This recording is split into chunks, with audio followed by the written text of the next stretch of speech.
Hechos capítulo 5, y vamos a realizar la lectura desde el verso 28, hasta el verso 42. Dice el Espíritu Santo por medio de Lucas, desde el verso 27. Cuando los trajeron, los presentaron en el concilio y el sumo sacerdote les preguntó diciendo: ¿no os mandamos estrictamente que no enseñaseis en ese nombre? Y ahora habéis llenado a Jerusalén de vuestra doctrina y queréis echar sobre nosotros la sangre de ese hombre. Respondiendo Pedro y los apóstoles dijeron: es necesario obedecer a Dios antes que a los hombres. El Dios de nuestros padres levantó a Jesús, a quien vosotros matasteis colgándole en un madero. A este Dios ha exaltado con su diestra por príncipe y salvador, para dar a Israel arrepentimiento y perdón de pecados. Y nosotros somos testigos suyos de esas cosas, y también el Espíritu Santo, el cual ha dado Dios a los que le obedecen. Ellos, oyendo esto, se enfurecían y querían matarlos.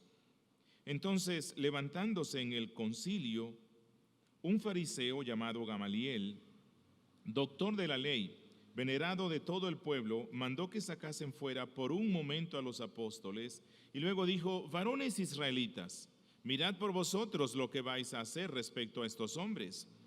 Porque antes de estos días se levantó Teudas diciendo que era alguien. A este se unió un número como de 400 hombres, pero él fue muerto y todos los que le obedecían fueron dispersados y reducidos a nada. Después de este se levantó Judas el Galileo en los días del censo y llevó en pos de sí a mucho pueblo. Pereció también él y todos los que le obedecían fueron dispersados. Y ahora os digo: apartaos de esos hombres y dejadlos, porque si este consejo o esta obra es de los hombres, se desvanecerá, mas si es de Dios, no la podréis destruir. No seáis tal vez hallados luchando contra Dios. Y convinieron con él, y llamando a los apóstoles, después de azotarlos, les intimaron que no hablasen en el nombre de Jesús, y los pusieron en libertad. Y ellos salieron de la presencia del concilio, gozosos de haber sido tenidos por dignos de padecer afrenta por causa del nombre. Y todos los días, en el templo y por las casas, no cesaban de enseñar y predicar a Jesucristo. Demos gracias a nuestro Dios. Padre nuestro, hemos leído tu palabra santa, tu palabra que nos ha sido dada por el Espíritu para alimento de nuestras almas, para sustento de nuestras vidas, para confrontarnos, para exhortarnos, para edificarnos y consolarnos. Yo te ruego, Dios, que esta palabra hoy cumpla este propósito especial, dando exhortación, dando confrontación, dando consuelo, dando edificación. Úsala, oh Señor, te lo suplicamos, y asístenos con tu Espíritu en Cristo Jesús. Amén. Bien, no sé si recuerdan cuando se estudió el capítulo 4, luego de una persecución, la iglesia se congrega y la iglesia le suplica a Dios por medio de Cristo que los apóstoles sean llenos de un valor especial, que el Espíritu Santo les dé una fuerza especial, que les dé un poder especial y que les dé confianza para continuar predicando el Evangelio de Cristo en medio de esas persecuciones que ya empezaban a desatarse. Bueno, cuando nosotros vamos al capítulo 5, encontramos la respuesta que les dio Dios. Dios responde ese ruego de la iglesia y a pesar de las amenazas, a pesar del escarnio, al que fueron sometidos los apóstoles por las autoridades de Israel. Ellos reciben una fuerza, una confianza, un valor especial del Espíritu Santo para dar testimonio no solo al pueblo, sino para dar testimonio de Cristo sin miedo delante de estos líderes que eran enemigos reales del reino.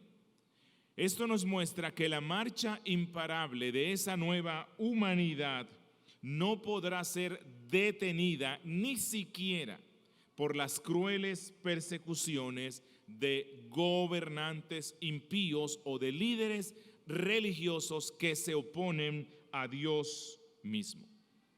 Los apóstoles entendieron que hay un deber sagrado que debe cumplirse, y este es predicar el evangelio de Cristo, el evangelio de salvación en Jerusalén, en Judea, en Samaria y en todo el mundo, haciendo discípulos en todas las naciones como Cristo les mandó en Mateo 28, discípulos que vivan para la gloria de Dios, discípulos que manifiesten el carácter de Cristo. Hoy vamos a ver, como una continuación de lo que vimos ya en el estudio, la respuesta que los apóstoles dan a esas amenazas y juicios despiadados de los líderes de Israel, dejándonos, por cierto, ejemplo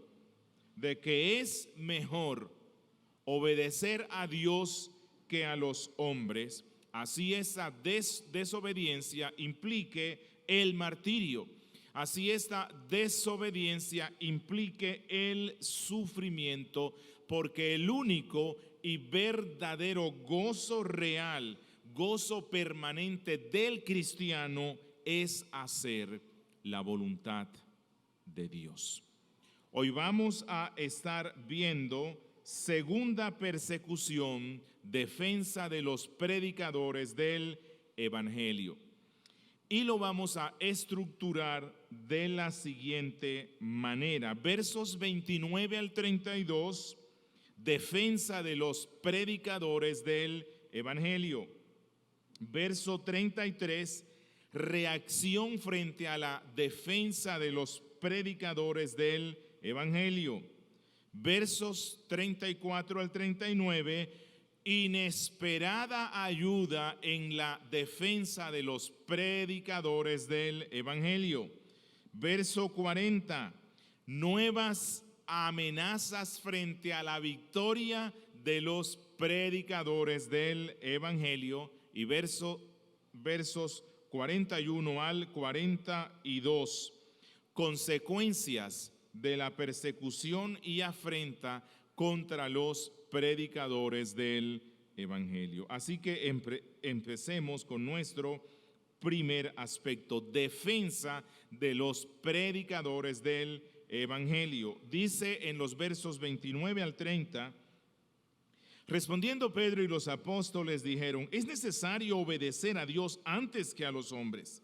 El Dios de nuestros padres levantó a Jesús, a quien vosotros matasteis colgándole en un madero. Lucas nuevamente nos muestra a Pedro, un Pedro distinto de aquel Pedro que nos muestran los evangelios. Este es un Pedro lleno del poder y sabiduría del Espíritu Santo.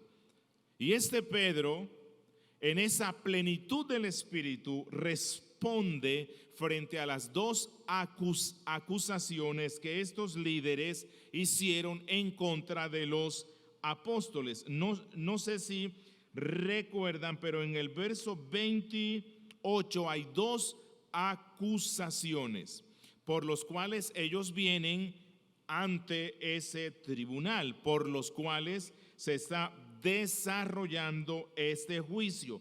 ¿Cuáles son las dos? Uno, ¿no os mandamos estrictamente que no enseñaseis en ese nombre? Ustedes han desobedecido las órdenes que este tribunal máximo espiritual de Israel les ha dado. Los acusamos de desobediencia. Y 2, y ahora habéis llenado a Jerusalén de vuestra doctrina y queréis echar sobre nosotros la sangre de este hombre. Es decir, ustedes están volcando al pueblo en contra de nosotros, haciéndole pensar al pueblo que nosotros somos los responsables de la muerte de Cristo. Qué cínicos, ¿no? Bueno, el apóstol Pablo les responde a cada una el apóstol Pedro le responde a cada una de estas acusaciones. En primera instancia, él les dice: honorabilísimos miembros del sacrosanto Sanedrín de Jerusalén, me permito recordarles lo que ya les dije antes, cuando nos trajeron en el primer juicio. Ustedes, como doctores de la ley y conocedores de las tradiciones religiosas del pueblo y conocedores del Antiguo Testamento, ustedes saben que es deber sagrado del creyente, de los miembros del verdadero Israel, poner por encima de las normas humanas las normas de Dios, porque Dios es la máxima autoridad. Y cuando las autoridades terrenas, llámense como se llamen, ponen mandatos que son contrarios a la ley de Dios, entonces es nuestra responsabilidad seguir con integridad la ley del santo Dios. Y esto nos muestra que la Biblia establece el principio de la desobediencia civil y eclesiástica. Les explico para que no vayan a malinterpretarme. Aquí vemos que la Biblia reafirma el principio de la desobediencia civil y eclesiástica. Pero les voy a explicar esto recordándoles que la Biblia misma dice que todos los cristianos somos puestos por Dios para ser ciudadanos responsables. Y hablando en términos generales, la Biblia nos manda a someternos a las autoridades humanas, porque la Biblia dice que ellas han sido puestas por Dios. Este es un principio bíblico cardinal. Es responsabilidad de cada cristiano someterse a las autoridades. Pero el principio de la desobediencia civil y eclesiástica lo que nos dice es que si las autoridades, sea cual sea, llámese como se llame, hace mal uso del poder otorgado por Dios y manda lo que Dios prohíbe y prohíbe lo que Dios manda, entonces la responsabilidad del cristiano consiste en desobedecer a la autoridad humana y obedecer a Dios. Espero que esto quede claro.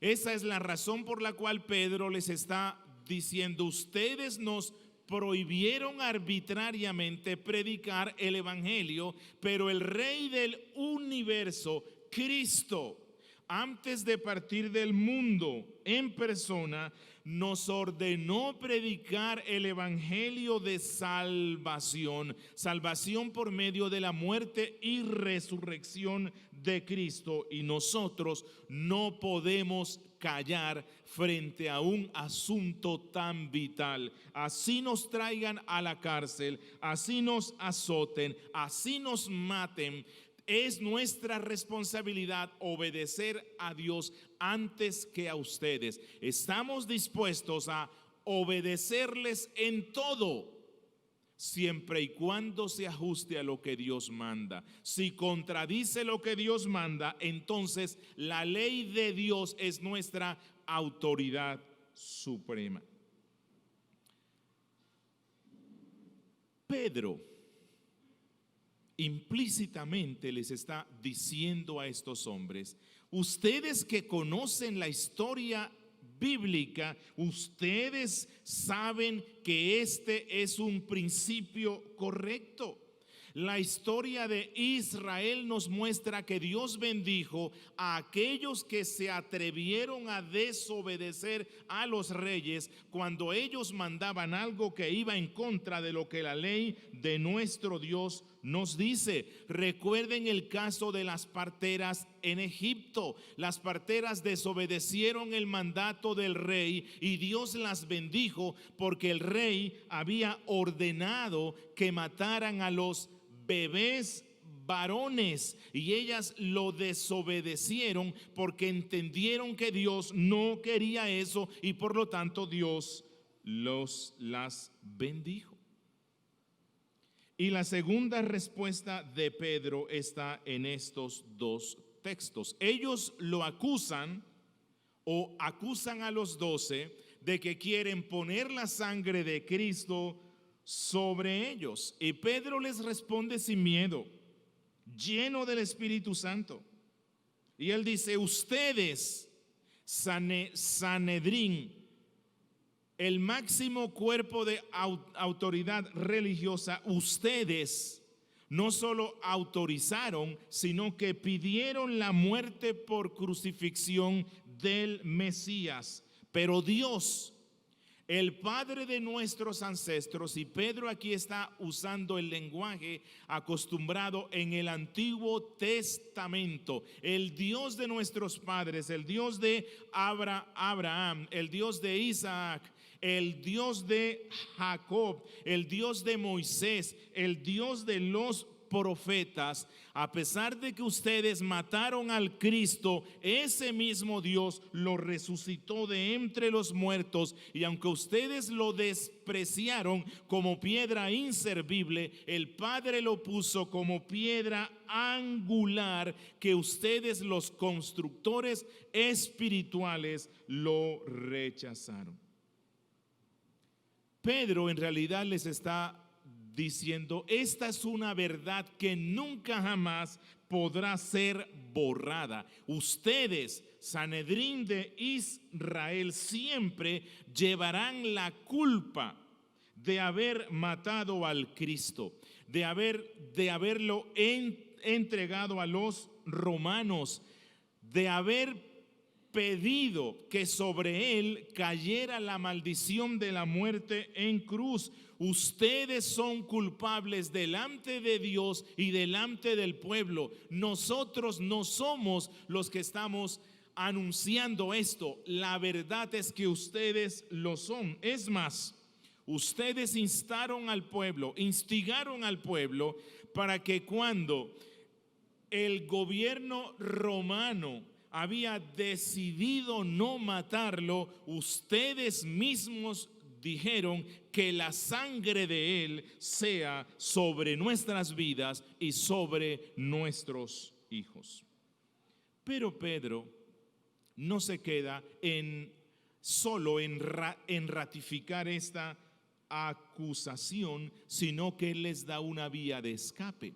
Él les da un mensaje de esperanza, porque luego él les deja ver que incluso para estos hombres tan malos, para estos asesinos del dador de la vida, todavía hay oportunidad de arrepentimiento, todavía hay esperanza si reconocen a Cristo como el príncipe y salvador. Miren lo que dice el verso 31. A este Dios ha exaltado con su diestra por príncipe y salvador, para dar a Israel arrepentimiento y perdón de pecados. Pedro no tiene miedo en afirmar que el despreciado de los líderes ahora es el príncipe de los cielos, que el crucificado por petición de estos líderes ahora es el Salvador, aquel por medio del cual Dios el Padre concede gratuita, voluntaria y soberanamente arrepentimiento y perdón de los pecados, incluso perdón de los pecados para estos líderes malos, si están dispuestos a venir en arrepentimiento y fe delante de Cristo. Por cierto, vamos a encontrar siempre que el arrepentimiento y el perdón son dos componentes esenciales del mensaje del Evangelio. Si no hablamos de esto, entonces no es Evangelio. Pedro literalmente está diciéndoles: la profecía del Salmo 110:1 se cumplió en Cristo. La profecía del Salmo 110:1 se cumplió en ese que ustedes despreciaron, porque allí el salmista dijo: Jehová dijo a mi Señor, siéntate a mi diestra hasta que ponga a tus enemigos por estrado de tus pies. Jesús, les está diciendo Pedro, Él es ahora el príncipe de la vida. Pero Él no solo se sentó a la diestra del Padre para juzgar, no, Él se sentó a la diestra del Padre para dar salvación a todo aquel que cree en Él. Pedro está predicándoles el Evangelio a estos hombres malos. Versículo 32. Y nosotros somos testigos suyos de estas cosas, y también el Espíritu Santo, el cual ha dado Dios a los que le obedecen.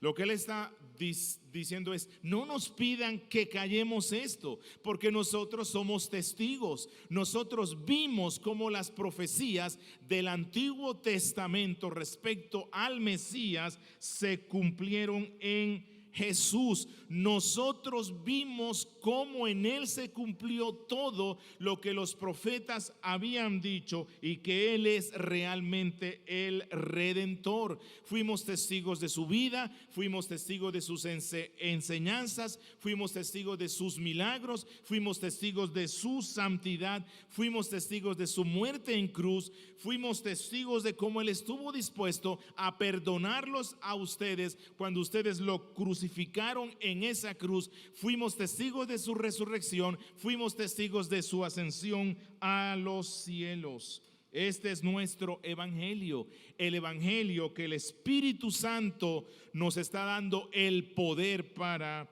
predicar.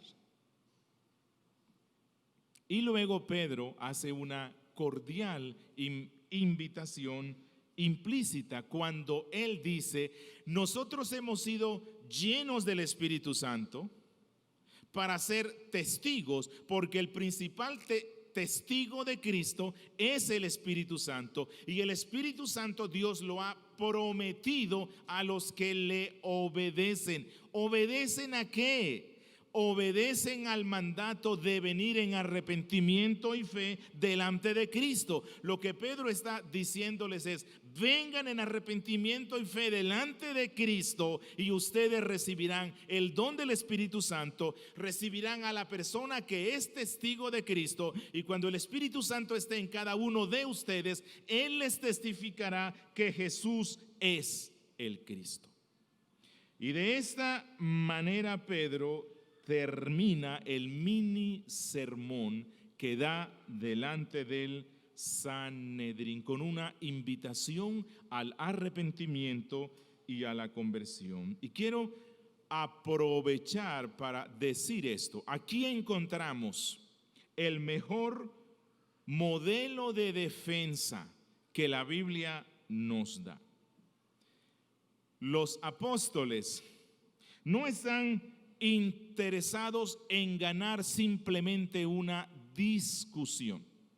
Los apóstoles no están interesados meramente en que se les libre de un posible castigo o de la posible muerte.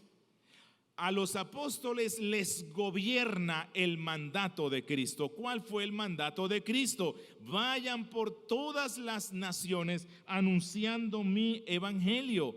Ellos desean honrar a Dios predicando a Cristo y ganando almas para Él. No importa si los mandan a la cárcel, no importa si los matan. El único interés que ellos tienen es ganar a esa gente para Cristo. No ganar la discusión, no, mostrarles la gloria de Cristo. Y esto nos lleva a nuestro punto 2, la reacción frente a la defensa de los predicadores del Evangelio. Dice en el verso 33, ellos, el Sanedrín, oyendo esto, se enfurecían y querían matarlos. El apóstol Pablo dijo que la predicación del Evangelio es olor de muerte para algunos y fragancia de vida para otros. Y esto es lo que vemos que pasa cuando los apóstoles están predicando de Cristo en Jerusalén. En Hechos 2, en el día de Pentecostés, la predicación de Pedro fue fragancia de vida para más de 3,000 personas, porque ellos procedieron al arrepentimiento. Y aquí en Hechos capítulo 5, la predicación de Pedro es olor de muerte para algunos saduceos, porque en vez de arrepentirse, reconocer su pecado, confesar su maldad, venir hacia Cristo, se llenan de odio contra los apóstoles y quieren eliminarlos por completo de la faz de la tierra. Pero algo inesperado pasa, y ese es nuestro tercer aspecto: la inesperada ayuda en la defensa de los predicadores del Evangelio, y esto está desde los versos 34 al 39. Dice: entonces, levantándose en el concilio un fariseo llamado Gamaliel, doctor de la ley, venerado de todo el pueblo, mandó que sacasen fuera por un momento a los apóstoles, y luego dijo: varones israelitas, mirad por vosotros lo que vais a hacer respecto a estos hombres. Porque antes de estos días se levantó Teudas diciendo que era alguien. A este se unió un número como de 400 hombres, pero él fue muerto y todos los que le obedecían fueron dispersados y reducidos a nada. Después de este se levantó Judas el Galileo en los días del censo y llevó en pos de sí a mucho pueblo. Pereció también él y todos los que le obedecían fueron dispersados. Y ahora os digo, apartaos de estos hombres y dejadlos, porque si este consejo o esta obra es de los hombres, se desvanecerá.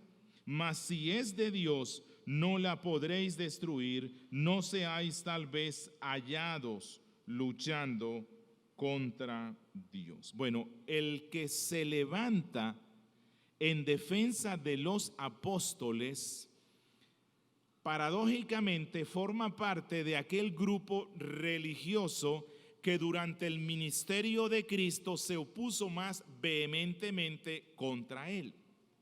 Los saduceos prácticamente ignoraron el ministerio de Cristo, pero a los que siempre encontramos atacándole, poniéndole trampas, fueron los fariseos. Pero cuando pasamos al avance imparable de la nueva humanidad, encontramos que ahora los enconados enemigos del Evangelio de Cristo son los saduceos. Los fariseos todavía no lo aceptan, pero se muestran un poco más amigables con él. Posiblemente porque cuando ellos empiezan a dar cuenta que los cristianos empiezan a predicar de la resurrección de los muertos, empiezan a predicar de la vida eterna, de los ángeles, del alma, doctrinas que los fariseos profesaban, entonces ellos encuentran un aliado en contra de los saduceos. Y esto es lo que pasa aquí. Dios levanta a un hombre que, aunque no es cristiano, sale en defensa de los 12. Gamaliel, mencionado en otros libros de la Biblia. Aquí nos dice Lucas que era un hombre reputado, era un hombre conspicuo delante del pueblo, tenía un gran conocimiento de la ley, era un ejemplo de vida para el pueblo, tenía una tradición fiel dentro de los fariseos. Se cree que era nieto del rabí Hillel, muy conocido en el pueblo de Israel. Se nos muestra como un hombre muy cauto, un hombre con mucha moderación, un hombre con sabiduría, cierta diplomacia, con un espíritu conciliador. Y a este hombre levanta Dios para que los 12 no sean exterminados, porque el objetivo del Sanedrín, como ya hemos visto, era matarlos. Y él dice: dejen a estos hombres, ellos no representan ningún peligro para la nación. Es más, es posible que este movimiento de los cristianos muy pronto mengue hasta desaparecer. Solo es cuestión de tiempo. Déjenlos tranquilo. Y con este fin él les presenta 2 ejemplos para que ellos queden tranquilos. Y Gamaliel dice: mira, les voy a presentar 2 ejemplos recientes de la historia de nuestro pueblo. Y les menciona a un tal Teudas y les recuerda al líder de los celotes. En el caso de los 2, ellos hicieron una combinación de una revolución política y religiosa. Estos 2 fueron caudillos de una revolución incipiente que buscaba mantener el descontento contra Roma, luchar contra Roma y, si era posible, erradicar al imperio de esta zona de Palestina. Pero Gamaliel les recuerda, a pesar de que eran muchos hombres los que se identificaron con esta revolución social y religiosa, cuando Roma los ataca y Roma mata únicamente a los líderes, con el tiempo esos movimientos se desintegraron. Gamaliel, en el fondo, lo que les dice: no se angustien, Roma ya mató al líder de los cristianos, lo crucificó. Es solo cuestión de tiempo y este movimiento de los cristianos posiblemente desaparecerá. Pero este hombre sabio concluye argumentando. Pero escuchen esto, líderes del pueblo: no todo movimiento religioso dentro del pueblo ha sido resultado del mero descontento humano. Dios mismo ha estado detrás de algunos movimientos y puede que Dios esté detrás de este asunto. Y puede que Dios esté dando un tiempo de avivamiento y restauración. Por lo tanto, líderes, lo único que necesitamos es tiempo. Démosle tiempo a estos cristianos, porque si este asunto de los cristianos viene de Dios, nada absolutamente podrá detenerlo, y lo único que podrá pasar con ustedes es que ustedes van a estar luchando en contra de Dios. Posiblemente esto nos muestra que Gamaliel ha estado atento a lo que están predicando los apóstoles. Y él casi que está convencido que este movimiento religioso viene de Dios. Por cierto, no pasó lo mismo con uno de sus discípulos, Saulo de Tarso. Saulo fue discípulo de este hombre, pero Saulo sí odiaba y perseguía a los cristianos hasta hasta que Cristo mismo salió a su encuentro y lo convirtió en el apóstol a los gentiles.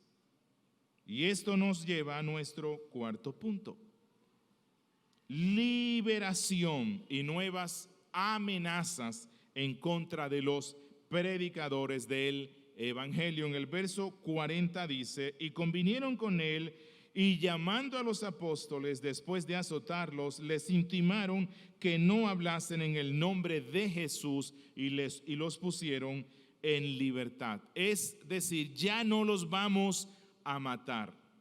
Gamaliel, aunque tú eres fariseo y los saduceos somos los sacerdotes, los máximos líderes, vamos a hacer caso a tu sabio consejo.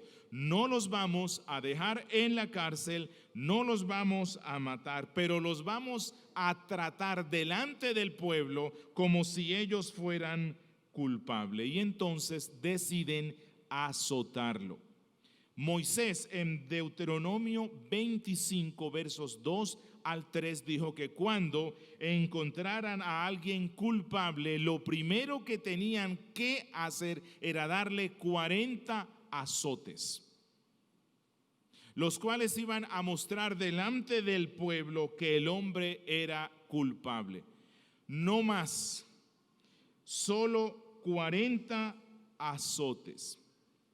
Con el tiempo se convirtió en la práctica, para no excederse en el castigo, que le daban 40 azotes menos uno, es decir, 39.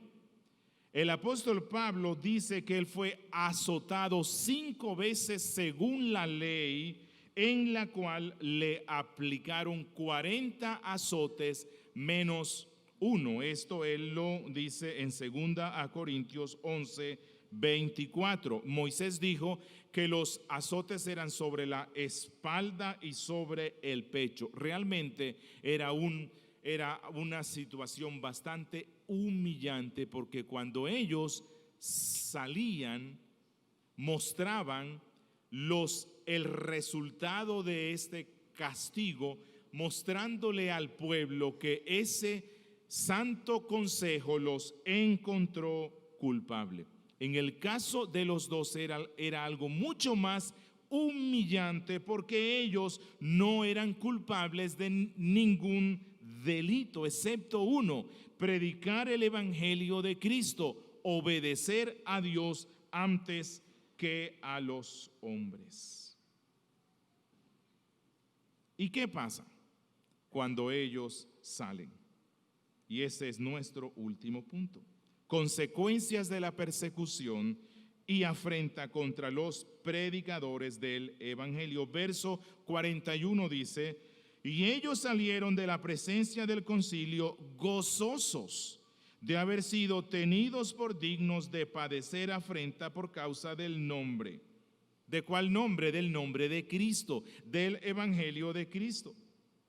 Ellos salen del sitio del juicio mostrando las marcas de que ellos le encontraron culpables, pero en vez de expresar frustración, pesar, Lucas nos dice que la consecuencia es que están llenos de gozo. Lucas ya nos ha dicho antes que ellos estaban llenos de gozo, es decir, esta vez estaban experimentando aún un gozo mucho más grande, un gozo mucho más profundo, un gozo que era incomprensible para los incrédulos. ¿Por qué? Porque ellos tenían una base férrea para experimentar crecientemente este gozo. Cristo había dicho en Mateo 5, versículos 10 al 12: bienaventurados los que padecen persecución por causa de la justicia, porque de ellos es el reino de los cielos. Ellos salen con gozo porque están seguros que de ellos es el reino de los cielos. ¿Y qué más quiere uno en esta vida? Versículo 11: bienaventurados sois cuando por mi causa os vituperen y os persigan, y digan toda clase de mal contra vosotros, mintiendo. Y Cristo concluye: gozaos y alegraos, porque vuestro galardón es grande en los cielos, porque así persiguieron a los profetas que fueron antes de vosotros. Así que el resultado que buscaba intimidarlos para que no anunciaran más el nombre de Cristo, causándoles vergüenza pública, es todo lo contrario. Tienen un gozo público que atrae la atención del pueblo. ¿Qué de especial hay en esta gente? Los azotan y salen contentos.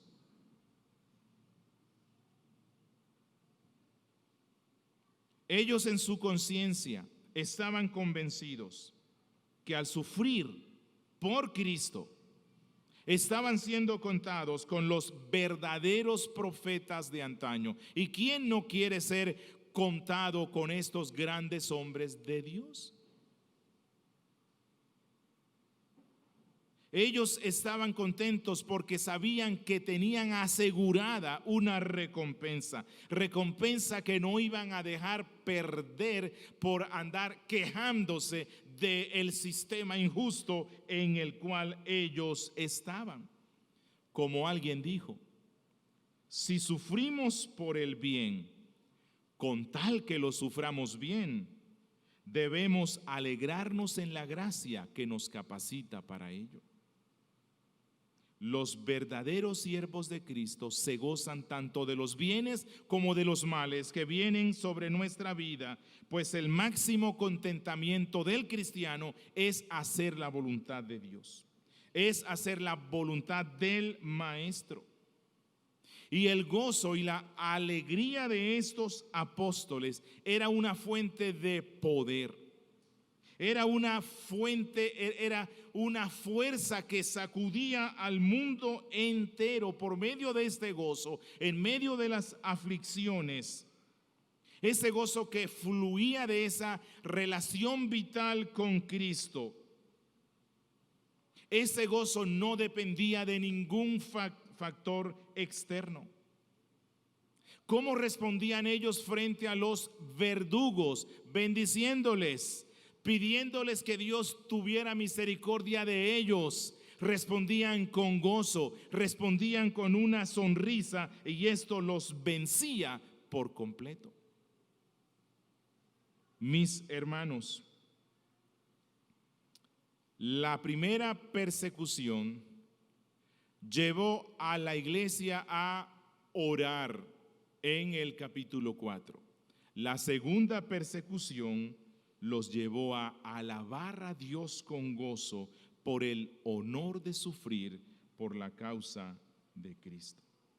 Y hoy día podemos decir: benditas sean las persecuciones por la causa de Cristo. Benditos sean esas persecuciones, porque ellas siempre han sido un medio efectivo para que la semilla de la fe del Evangelio crezca y se expanda en el mundo.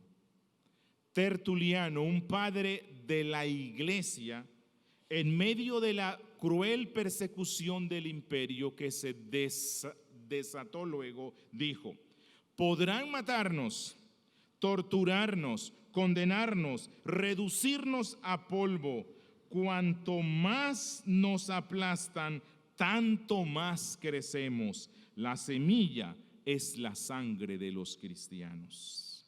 Yo sé que muy pocos vamos a decir amén, porque aún amamos mucho a este mundo.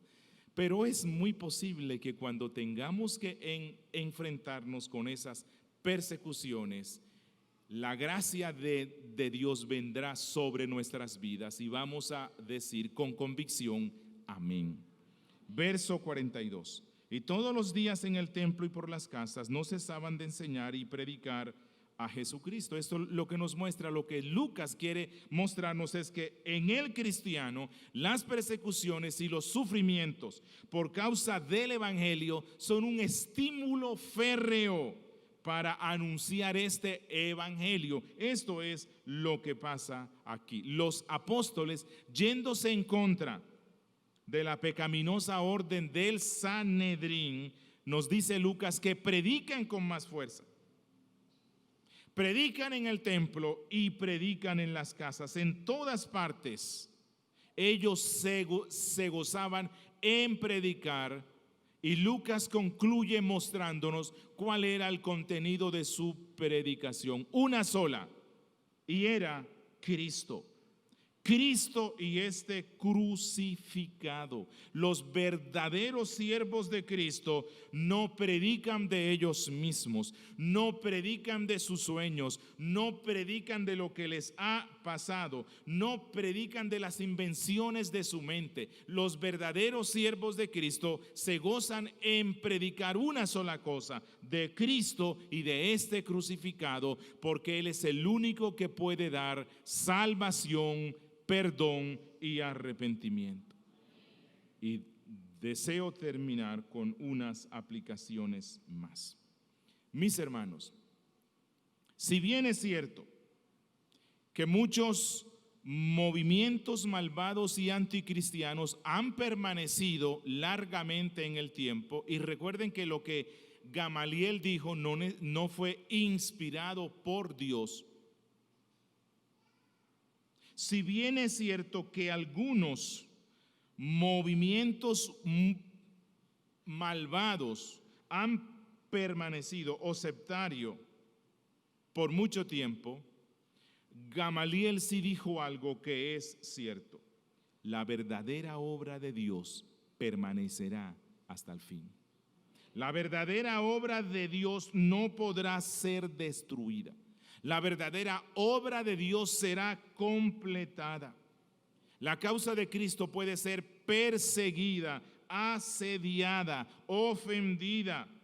Y los cristianos tendremos que huir de un sitio a otro, pero el avance del reino de Cristo seguirá imparable por todas las generaciones hasta cuando Él regrese. Mis hermanos, cuán bueno es sufrir por la causa de Cristo. Mire, cuán gratificante es ser despreciado por causa del nombre de Cristo, del nombre que es por sobre todo nombre. Mis hermanos, cuán delicioso es llevar sobre nosotros el vituperio de Cristo. Cuán gozoso es cuando sufrimos por vivir piadosamente en medio de un mundo malo. Pero hermanos, cuán triste es cuando somos amados por el mundo. Cuán lamentable cuando somos aplaudidos por los incrédulos. Cuán terrible cuando nuestro discurso es tan terreno que hasta los ateos admiran nuestra diplomacia falaz. Cuán desastroso es cuando nadie se ofende porque nunca mencionamos el nombre de Cristo. Cuán devastador cuando somos amigos del mundo y nos hacemos como el mundo con el supuesto fin de ganar al mundo para un Cristo del cual nunca hablamos y nunca manifestamos. Cuán perturbador es cuando la iglesia termina identificándose con las filosofías del mundo, como está pasando hoy.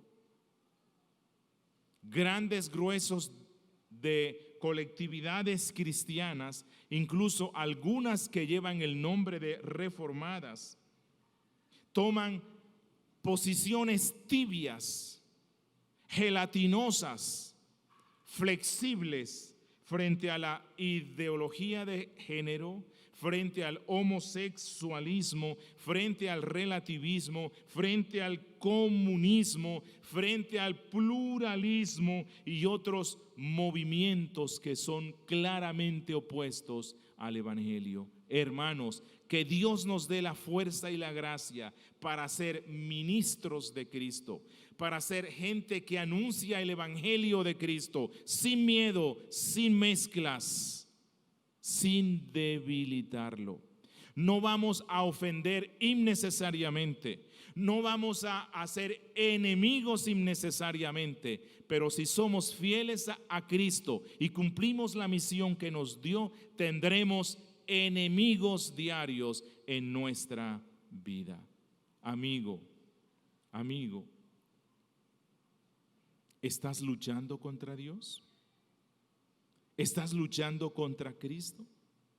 Eso es lo peor que tú puedes hacer. Amigo, el mismo mensaje que Pedro le dio a estos hombres malvados, también te lo está dando a ti. Jesús, ese Jesús del cual te he predicado hoy, ha sido constituido como príncipe y salvador.